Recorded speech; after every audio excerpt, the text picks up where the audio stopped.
وبركاته.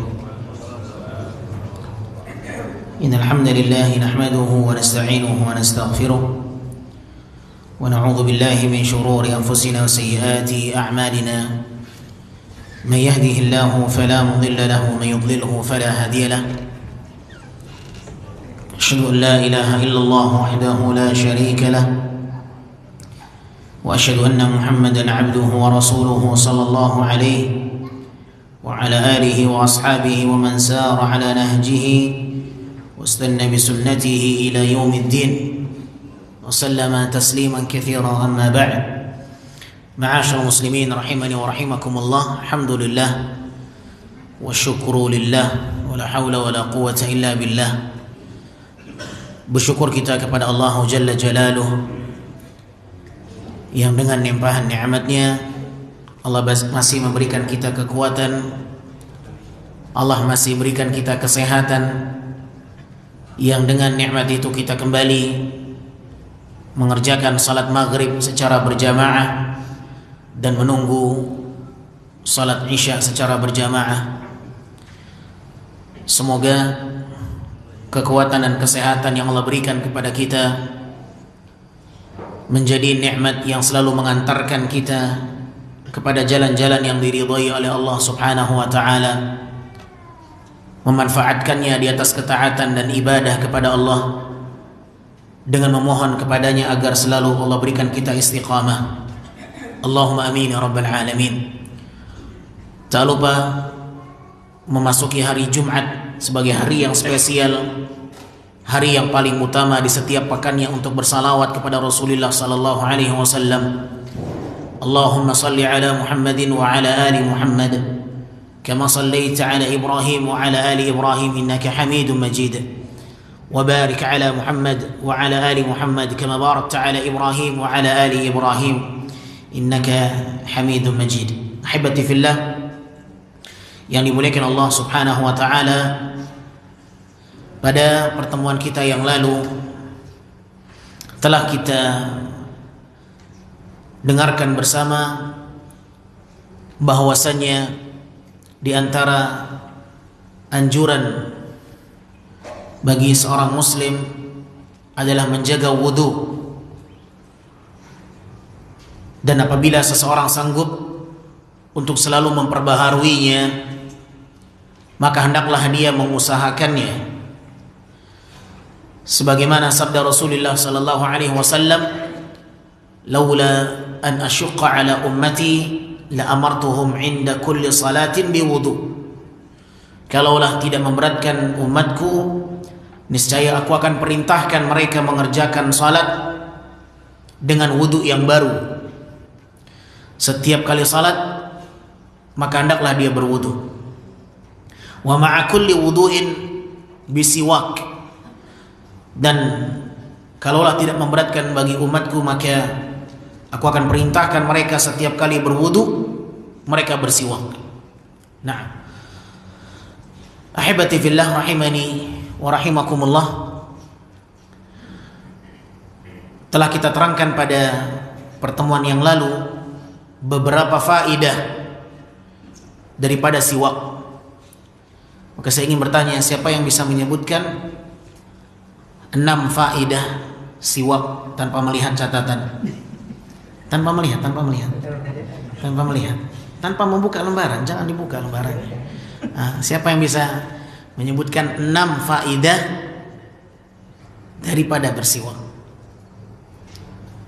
Kita kemarin menyebutkan perkataan Al-Imam Ibnu Qayyim Al-Jauziyah rahimahullah di dalam kitabnya Zadul Ma'ad. Ada berapa kemarin? 14. Saya minta 6 saja. Ada yang bisa menyebutkan?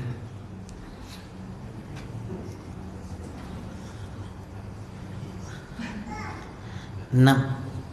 Kebanyakan? 7 lah, 7. Nah, fadhal. Nyontek nggak? Enggak. Baik. Fadhal. Yang pertama. Membersihkan mulut. Baik. Memecah dahak. Nah, memperbaiki kinerja lambung. Sahih.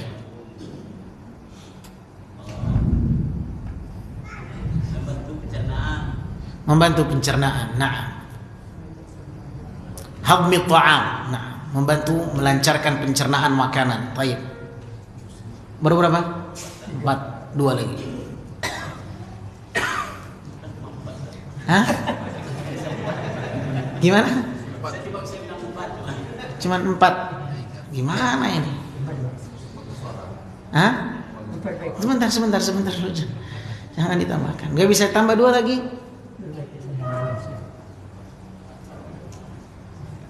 Sudah mentok? Baik. Fadhal akhi, barakallahu fikum. Silakan. Fadhal, masya Allah. Baik. Sebutkan 4 selain yang disebutkan tadi. Naam, afwan, barakallahu fikum. Nyantek. Memperbaiki lambung, khalas. Sudah memperbaiki lambung. Ngelihat tadi sebelum ngelihat kan tadi kan? Ngelihat, saya lihat tadi. Yang belum ngelihat catatan sama sekali. Nah, antum fadhal. Membersihkan plak gigi, tayyib. Terus menajamkan pandangan mata. Nah, menajamkan penglihatan. Tayyib. Jangan dikasih. Jangan. Tidak menerima wahyu. Wahyu telah putus dengan berakhirnya Rasulullah. Fadhal. 2. Na'am, barakallahu fikum.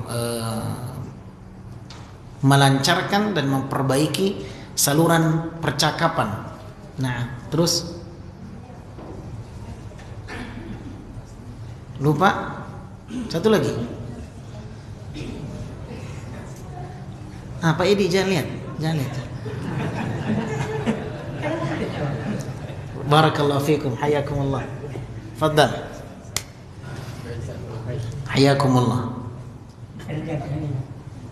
Baik, siapa yang bawa siwak hari ini? Masya Allah. Bapak bawa siwak? Udah bersiwak hari ini? Nah, fadhal yang bersiwak. Sini silakan. Silakan maju. Antum bawa siwak? Antum? Hah? Antum sudah bersiwak hari ini? Mana siwaknya? Fadhal, silakan. Antum bawa siwak? Fadhal. Antum, masya Allah, fadhal. Barakallahu fikum. Hayakumullah. Baik. Siapa yang memiliki kebiasaan yang dilakukan oleh Bilal bin Rabah? Siapa yang memiliki kebiasaan yang dilakukan oleh Bilal bin Rabah yang sudah dia menjalaninya? Apa kebiasaan Bilal bin Rabah?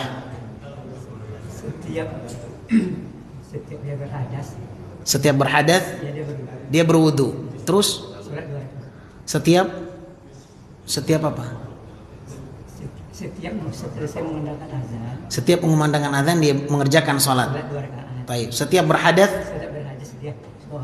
dia berwudu. Antum sudah mengerjakan itu? Rutin setiap saat? Yang berhadas tadi.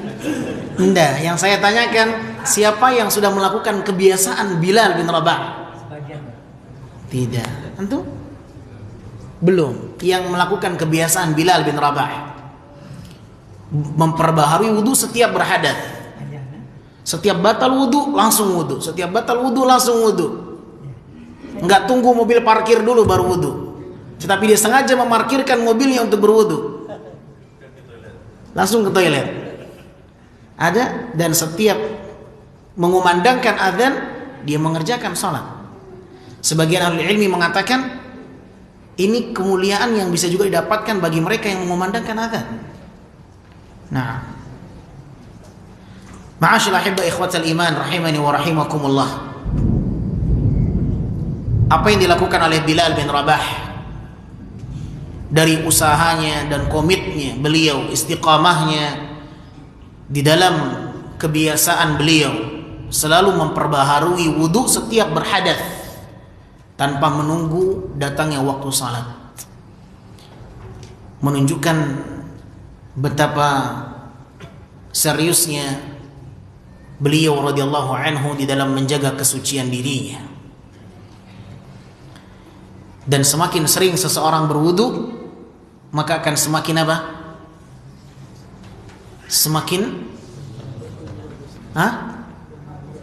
Semakin banyak dosa-dosanya yang berguguran. Semakin sering seseorang berwudu, maka akan semakin sering seseorang mendapatkan kebersihan dirinya, kesucian jiwanya. Oleh sebab itu, ma'asyar muslimin, apabila kita ingin menjaga wudu, maka itu suatu hal yang baik, semampu kita.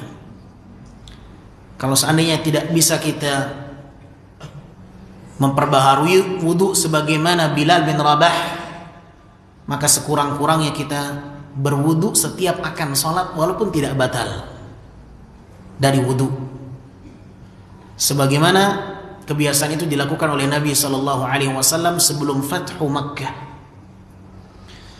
Ma'asyar ahibba ikhwatal iman rahimani wa rahimakumullah. Kita masuk kepada judul yang baru. Kita memasuki judul yang baru, yaitu at-tarhibu min tarki tasmiyati 'ala al-wudu'i 'amidan. Ancaman meninggalkan ucapan bismillah sebelum berwudu secara sengaja. Ini judul yang dibawakan oleh al-muallif rahimahullah ta'ala. Ancaman bagi mereka yang meninggalkan ucapan bismillah sebelum wudu secara sengaja.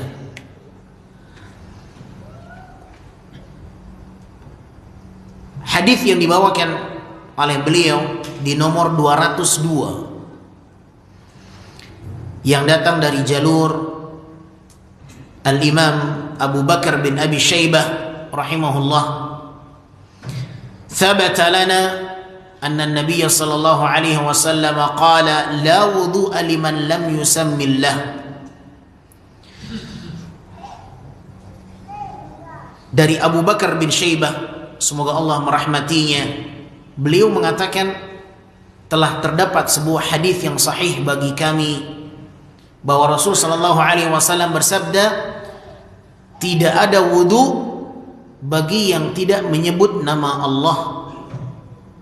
La wudu'a liman lam yusammillah. Tidak ada wudu bagi yang tidak membaca bismillah. Hadis yang berikutnya senada maknanya di nomor hadis 203 dari jalur sahabat Abu Hurairah radhiyallahu anhu, la salata liman la wudu'a lahu. Nabi bersabda, tidak ada salat bagi yang tidak berwudu. La salata liman la wudu'a lahu, tidak ada salat bagi yang tidak berwudu. Wa la wudu'a liman lam yadhkur ismallahi alaih, dan tidak ada wudu bagi yang tidak membaca bismillah. Tidak ada salat bagi yang tidak berwudu, dan tidak ada wudu bagi yang tidak membaca bismillah. Hadis ini dengan hadis yang setelahnya juga mirip lafaznya, sama maknanya. Hadis di nomor 204 juga kembali dibawakan oleh Al-Imam Ibnul Munzir rahimahullah, la wudu'a liman lam yadhkur ismallahi alaihi. Tidak ada wudu bagi yang tidak membaca bismillah. Baik. Apakah makna dari hadis ini tidak ada wudu yang sah bagi yang tidak membaca bismillah? Ini menjadi masalah yang diperdebatkan oleh para ulama. Apakah maknanya secara zahir sebagaimana yang kita dengarkan bahwa tidak ada wudu bagi yang tidak membaca bismillah? Apakah artinya tidak ada wudu yang sah bagi mereka yang tidak membaca bismillah? Terjadi perdebatan di kalangan para ulama dalam masalah ini. para ulama berselisih. Ikhtalafa al-ulama fi hukmi tasmiyati fil wudu. Fadhahaba al-Imam Ahmad ila wujubiha. Pendapat yang pertama adalah pendapat yang dipilih oleh Imam Ahmad bahwa membaca bismillah hukumnya wajib. Membaca bismillah hukumnya wajib. Dan pendapat yang kedua adalah pendapat jumhur, mayoritas para ulama, Al-Imam Abu Hanifah, Al-Imam Malik, Al-Imam Syafi'i, dan salah satu riwayat dari Imam Ahmad. Artinya Imam Ahmad punya dua riwayat, dua pandangan. Terkadang beliau melihat satu hal yang wajib, namun dalam pendapatnya yang lain beliau mengatakan sunnah. Dan ini satu hal yang biasa didapati dari beliau. Imam Ahmad memiliki dua pendapat yang terkadang berbeda. Dalam satu majelis beliau mengatakan wajib, pendapat yang lain, kesempatan yang lain beliau mengatakan sunnah. Namun yang paling masyhur dari Imam Ahmad bahwa beliau merajihkan pendapat yang mengatakan wajib. Dalil Imam Ahmad, landasan beliau mengatakan bahwa berwudu hukumnya wajib adalah hadis yang kita bacakan tadi. La wudu'a liman lam yadhkur ismallahi alaih. Tidak ada wudu bagi yang tidak membaca bismillah. Hadis ini diriwayatkan oleh Imam Tirmidzi dan hadis ini dihasankan oleh Syekh Al-Albani rahimahullahu taala. Nah, walaupun nantinya para ulama membantah tentang landasan hadis yang diambil sebagai hujjah oleh Imam Ahmad bin Hanbal.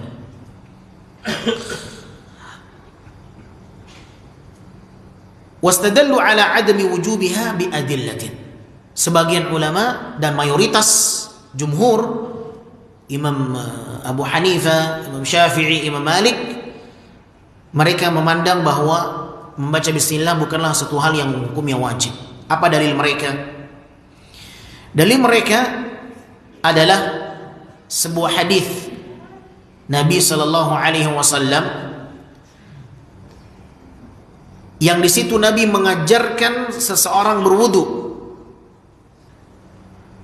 Nabi mengatakan kepada seseorang yang Nabi ajarkan kepadanya wudu, Nabi mengatakan tawaddu kama amarakallah. Berwudulah engkau sebagaimana yang Allah perintahkan. Nabi menyampaikan ini kepada seseorang yang Nabi ajarkan wudu.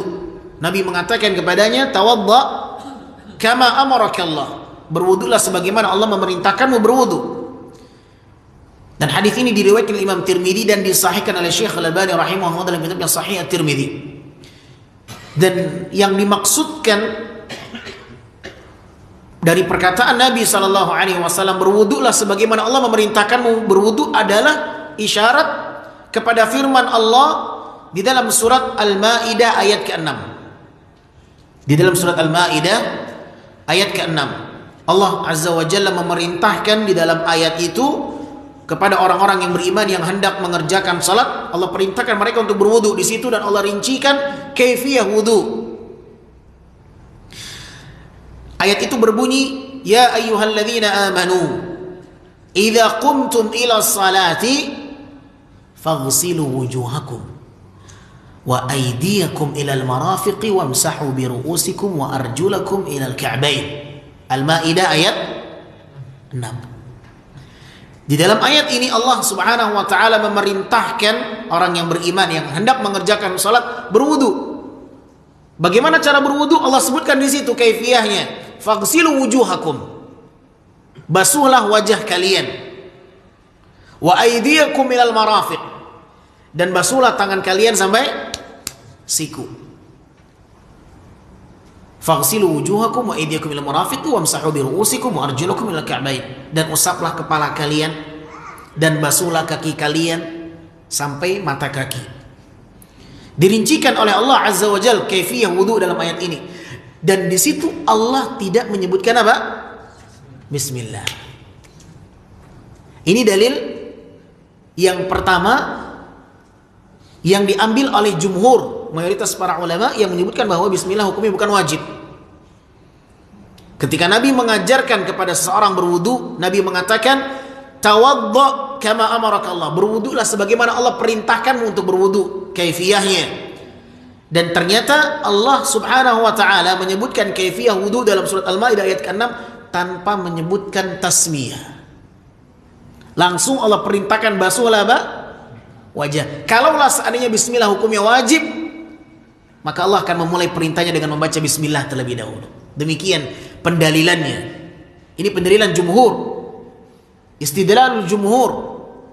Nah, kemudian dalil yang kedua yang menjadi landasan pendapat jumhur, mayoritas ulama yang mengatakan bahwa bismillah hukumnya bukanlah wajib, adalah hadis yang diriwayatkan oleh Imam Abu Dawud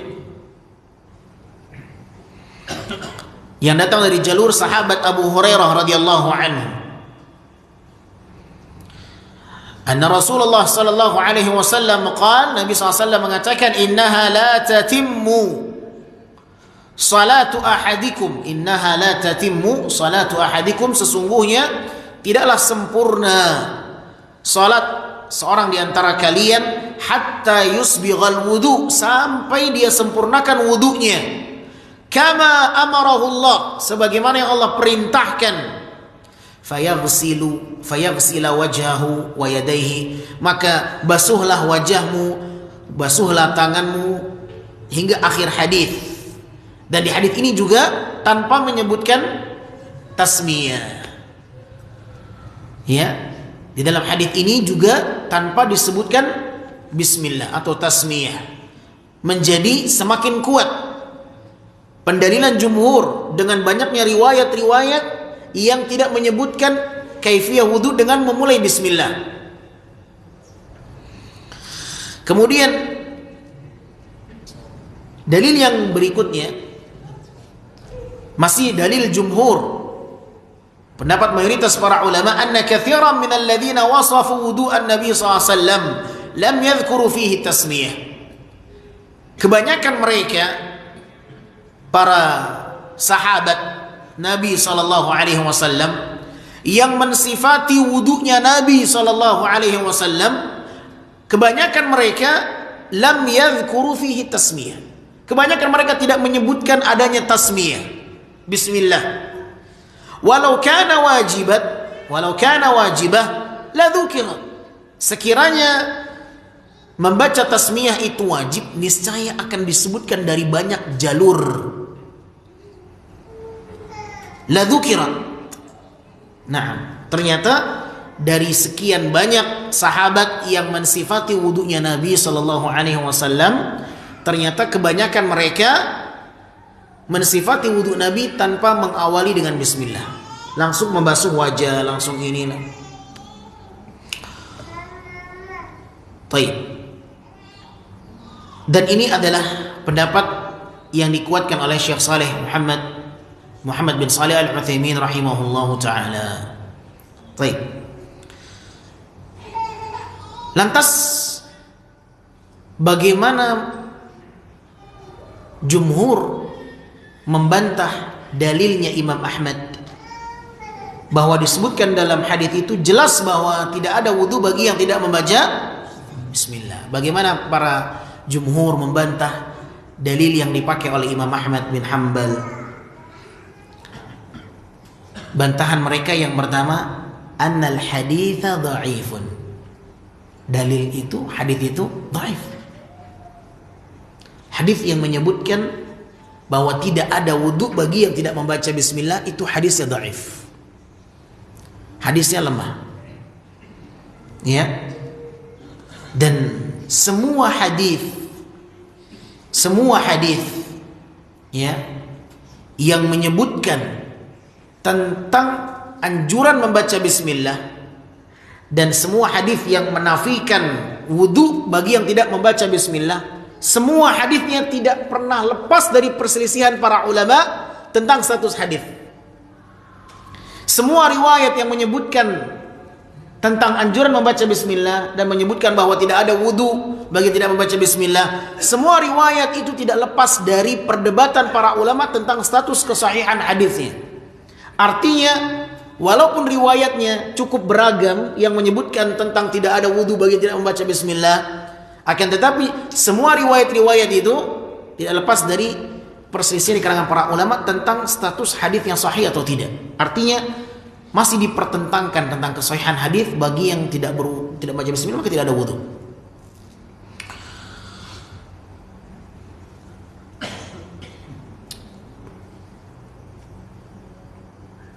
Kemudian ahibati fillah rahimani wa rahimakumullah, Imam Ahmad sendiri ketika ditanya tentang masalah tasmiyah, membaca bismillah sebelum berwudu, beliau mengakui bahwa laisa yathbut fi hadha hadis. Imam Ahmad yang mengatakan bahwa membaca bismillah itu hukumnya wajib sebelum berwudu, beliau sendiri mengakui bahwa hadis yang menerangkan tentang baca bismillah sebelum berwudu tidak ada satupun hadis yang sahih. Imam Ahmad sendiri yang mengatakan wajib membaca bismillah sebelum berwudu. Su'ila al-Imam Ahmad 'an at-tasmiyah fil wudu faqala laysa yathbut fi hadha hadithun. Tidak ada satupun hadis yang sahih. Wala a'lamu fiha haditsan lahu isnadun jayyid. Dan aku tidak mengetahui satu hadis pun yang sanadnya itu jayyid, yang sanadnya itu baik, yang berbicara tentang anjuran berwudu. Beliau sendiri yang mengatakan bahwa membaca bismillah hukumnya wajib, tidak menetapkan adanya hadis yang sahih, tetapi beliau membawakan hadis itu. Lantas bagaimana ini bisa terjadi? Oleh karenanya ada dua riwayat dari Imam Ahmad. Dalam satu kesempatan Imam Ahmad mengatakan wajib, namun dalam kesempatan yang lain beliau tidak menyatakan wajib, tapi hanya sebatas anjuran saja.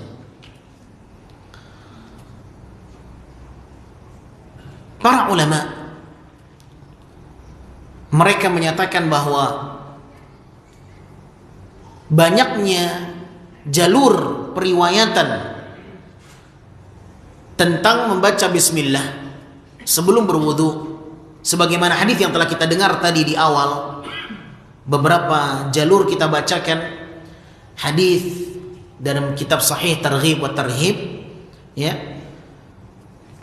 Para ulama memandang bahwa banyaknya jalur riwayat yang menyebutkan tentang makna yang senada, yang semisal, menunjukkan bahwa naik hadis-hadis yang dhaif itu kepada tingkatan yang hasan li ghairihi.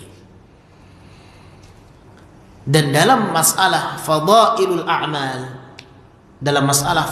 a'mal, maka ini tidak menjadi masalah. Para ulama mengatakan anjuran mengamalkan sesuatu yang bersifat fadail, sifatnya adalah anjuran, maka tidak mengapa mengacu kepada hadis yang lemah. Apalagi banyaknya jalur menunjukkan bahwa naik kepada tingkatan yang hasan li ghairihi. Sehingga Syekh bin Baz rahimahullah mengatakan seseorang yang membaca bismillah maka tentulah itu yang lebih baik. Nah, ahibati fillah rahimani wa rahimakumullah, dalil atau bantahan jumhur yang kedua yang mengatakan bahwa membaca bismillah hukumnya sunnah tidaklah wajib, mereka membantah pendalilan yang mengatakan wajib dengan mengatakan annal hadis in sahha fa ma'nahu la wudu'a kamil. Kata mereka, kalaulah kita katakan riwayat itu sahih, riwayatnya apa? Riwayat yang mengatakan tidak ada wudu bagi yang tidak membaca bismillah, katakanlah riwayat itu sahih, kata jumhur. Annal haditha in sahha, hadis yang mereka bawakan, yang mereka bersandar dengan hadis itu bahwa hukumnya wajib membaca bismillah, kalaulah kita katakan hadis itu wajib, katakanlah, maka maknanya bukan berarti tidak ada wudu yang sah kalau tidak membaca bismillah. Akan tapi maknanya adalah la wudu'a kamilun. Maka makna dari hadis itu adalah tidak ada wudu yang sempurna. Bukan maknanya tidak ada wudu yang sah kalau tidak membaca bismillah, bukan itu maknanya. Kalaulah dikatakan hadis itu sahih, maka makna dari hadis itu adalah tidak ada wudu yang sempurna.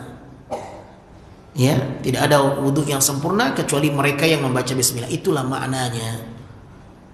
Oleh karenanya banyak hadis itu dibawakan oleh para ulama, ya, dan mereka menggolongkan bismillah termasuk sunnah-sunnah dalam wudu.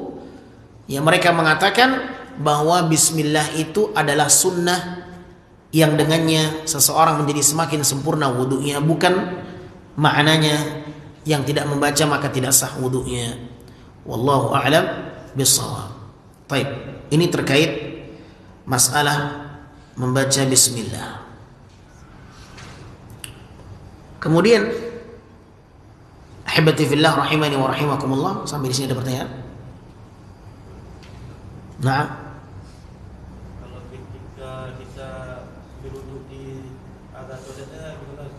tidak masalah. Di luar tentunya.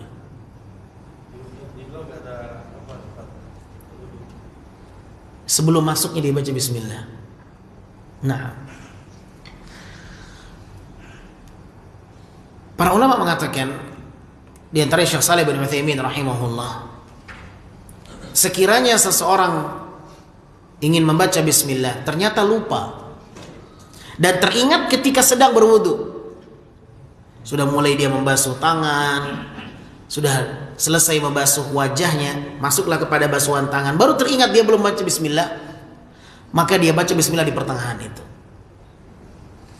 Nah, kalau seandainya dia ingin membaca bismillah namun posisinya dia berwudu di dalam toilet atau kamar mandi, maka bacalah bismillah dengan hatinya, karena kondisinya tak memungkinkan dia untuk melafazkan lafzul jalalah. Sebagian ahli ilmi mengatakan kalau seandainya dia akan berwudu di tempat yang tidak diizinkan dia membaca lafaz Allah, lafzul jalalah, maka dia niatkan sebelum masuk itu dia membaca bismillah. Terlebih lagi kalau dia hendak ingin mengqadha hajatnya, membuka pakaiannya.